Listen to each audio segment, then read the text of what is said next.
Good morning. We're still in Joshua, or excuse me, I keep saying Joshua, Judges this morning. So if you'd like to read along with me, grab your Bibles. We're going to be reading chapters 7 and 8. Chapter 7. Then Jerubbaal, that is Gideon, and all the people who were with him rose early and encamped beside the well of Harod, so that the camp of the Midianites was on the north side of them by the hill of Moreh in the valley. And the Lord said to Gideon, the people who are with you are too many for me to give the Midianites into their hands, lest Israel claim glory for itself against me, saying, my own hand has saved me. Now therefore proclaim in the hearing of the people, saying, whoever is fearful and afraid, let him turn and depart at once from Mount Gilead. And 22,000 of the people returned, and 10,000 remained. But the Lord said to Gideon, the people are still too many. Bring them down to the water, and I will test them for you there. Then it will be that of whom I say to you, this one shall go with you, the same shall go with you. And of whomever I say to you, this one shall not go with you, the same shall not go.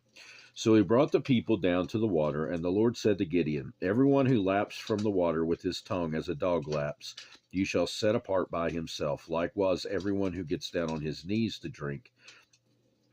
And the number of those who lapped, putting their hand to their mouth, was 300 men, but all the rest of the people got down on their knees to drink water.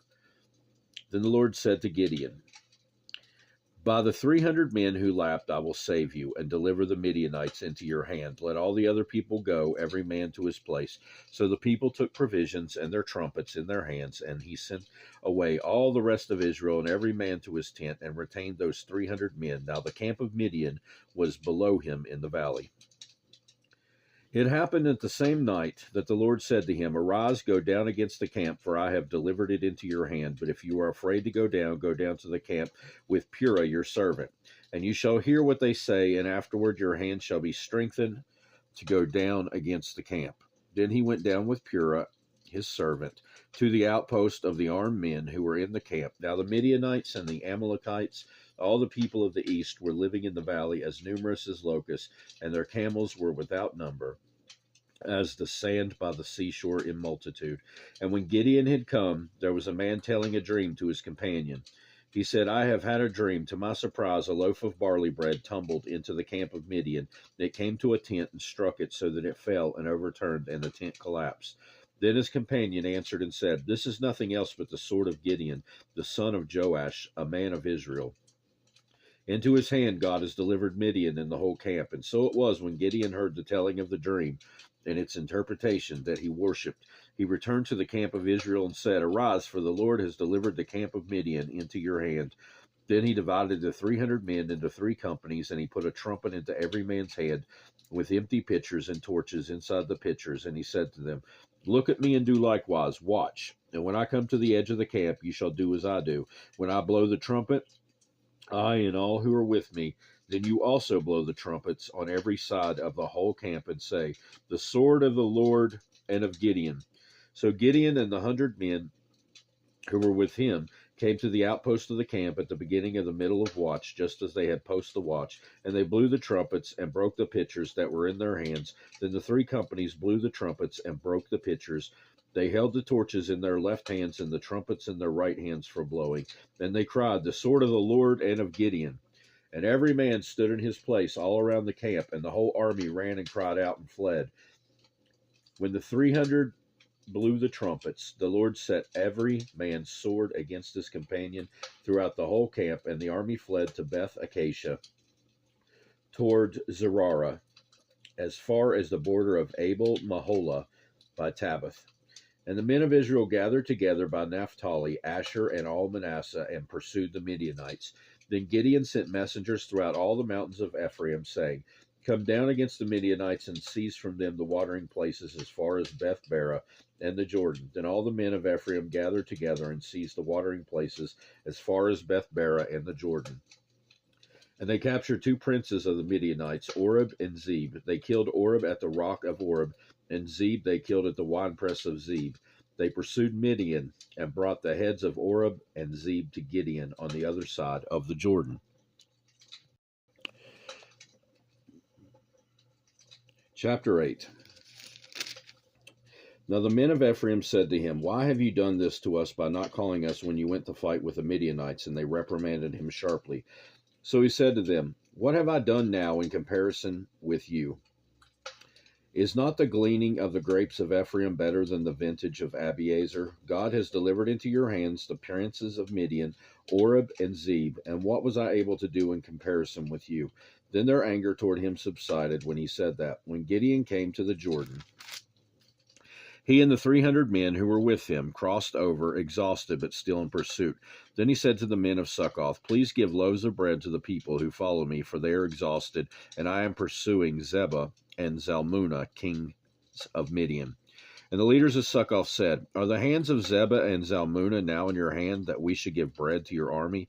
So Gideon said, For this cause, when the Lord has delivered Zebah and Zalmunna into my hand, then I will tear your flesh with the thorns of the wilderness and their briars. Then he went up from there to Penuel, and spoke to them in the same way. And the men of Penuel answered him as the men of Succoth had answered. So also he spoke to the men of Penuel, saying, When I come back in peace, I will tear down this tower. Now Zebah and Zalmunna were at Karkor, and their armies with them, about 15,000, all who were left of all the army of the people of the east, for 120,000 men who drew the sword had fallen. Then Gideon went up by the road of those who dwell in tents on the east side of Nobah and Jogbehah, and he attacked the army while the camp felt secure.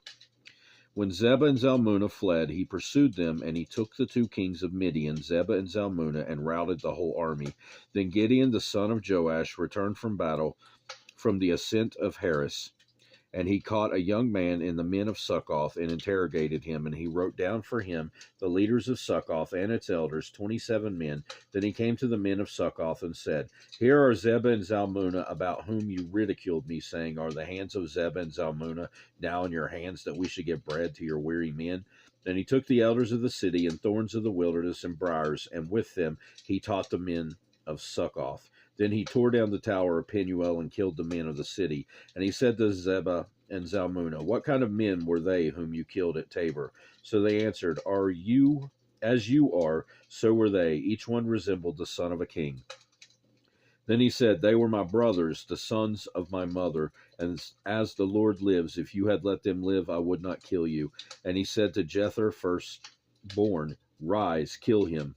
But the youth would not draw his sword, for he was afraid, because he was still a youth. So Zebah and Zalmunna said, Rise yourself and kill us, for as a man is, so is his strength. So Gideon arose and killed Zebah and Zalmunna, and took the crescent ornaments that were on their camels' necks. Then the men of Israel said to Gideon, Rule over us, both you and your son and your grandson also, for you have delivered us from the hand of Midian. But Gideon said to them, I will not rule over you, nor shall my son rule over you. The Lord shall rule over you. Then Gideon said to them, I would like to make a request of you, that each of you would give me the earrings from his plunder, for they had golden earrings, because they were Ishmaelites. So they answered, We will gladly give them. And they spread out a garment, and each man threw into it the earrings from his plunder. Now the weight of the gold earrings that he requested was 1,700 shekels of gold, besides the crescent ornaments, pendants, and purple robes which were on the kings of Midian, and besides the chains that were around the camels' necks. Then Gideon made it into an ephod and set it up in his city, Ophrah, and all Israel played the harlot with it there. It became a snare to Gideon and to his house. Thus Midian was subdued before the children of Israel, so that they lifted their heads no more, and the country was quiet for 40 years in the days of Gideon. Then Jerubbaal the son of Joash went and dwelt in his own house. Gideon had 70 sons who were his own offspring, for he had many wives, and his concubine, who was in Shechem, also bore him a son, whose name was called Abimelech. Now Gideon the son of Joash died at a good old age, and was buried in the tomb of Joash his father, in Ophrah of the Abiezrites. So it was, as soon as Gideon was dead, that the children of Israel again played the harlot with Baals, and made Baal-berith their god. Thus the children of Israel did not remember the Lord their God, who had delivered them from the hand of all their enemies on every side, nor did they show kindness to the house of Jerubbaal, Gideon, in accordance with the good he had done for Israel. That'll do it for today in Judges. God willing, we'll be back again soon to carry on. read your Bibles for yourselves. Set apart a little bit of time each day to read the Bible. And I hope you have a great rest of your day, and goodbye.